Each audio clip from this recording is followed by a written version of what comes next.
Inisplok na, Gibraltar, sinabing si Chelsea Manalo ang next Miss Universe.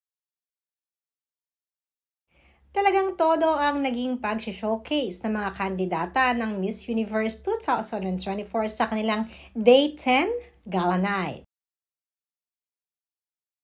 Dahil nitong nakaraang araw nga ay nagpabonggahan naman sila sa kanilang dinner at isa-isa ang kanilang naging eksena ng mga kandidata upang mapansin ng mga media.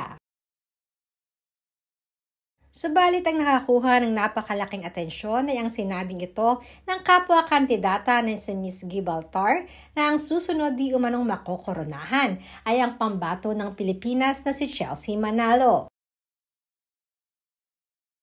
Bongga ang mga kandidata at ang dinner na ito ay nagbigay din sa kanila ng kaalaman tungkol sa kaimportantehan ng mental health.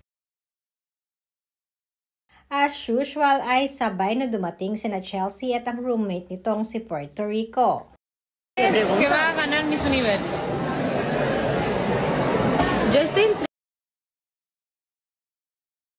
entre 2 o 3. En Filipinas.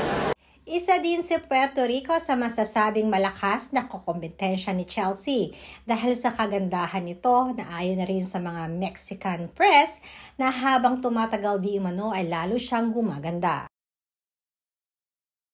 Kabog din ang ganda ng Miss Cambodia na sinasabing hindi rin ito papatalo sa iba't ibang kandidata. At isa pa ay ang Chile na napakaganda sa kanyang black terno outfit na standout naman ang kanyang kagandahan noong gabi.